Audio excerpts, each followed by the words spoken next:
Le défi nature soufflait sa 8e bougie ce week-end. Les participants ont pu tester à cette occasion sur l'île de loisirs de Saint-Quentin-en-Yvelines une dizaine d'activités gratuitement.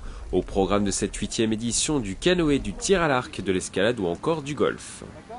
La vocation, c'est de permettre à la population locale de venir découvrir aussi les activités qui sont proposées sur notre territoire.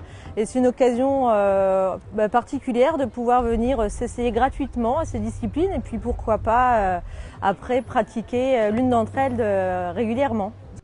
Cette année, l'accent a été mis sur le vélo en référence au championnat du monde de cyclisme sur piste organisé en février dernier à Saint-Quentin-en-Yvelines. Pour faire découvrir ce sport, des parcours ont été mis en place.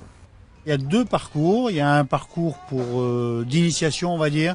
Donc c'est juste une petite montée, un petit parcours donc très court pour ceux qui ne maîtrisent pas. Et puis après, on a un parcours qui est un peu plus long avec des virages beaucoup plus serrés. Et c'est voilà, donc il est court. Et le but, c'est de ne pas mettre le pied au sol, bien sûr. J'ai fait un parcours bleu.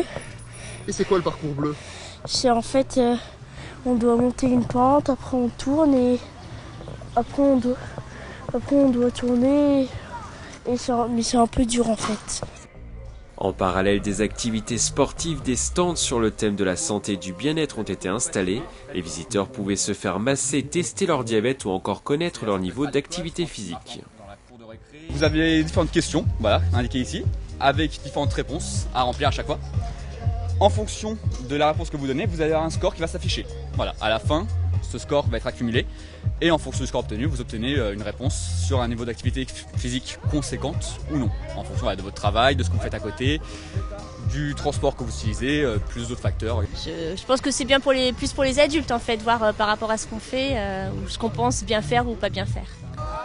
Au total, le défi nature a attiré plus de 800 personnes sur l'intégralité du week-end. Vu le succès rencontré cette année, l'événement sera évidemment reconduit pour une 9e édition.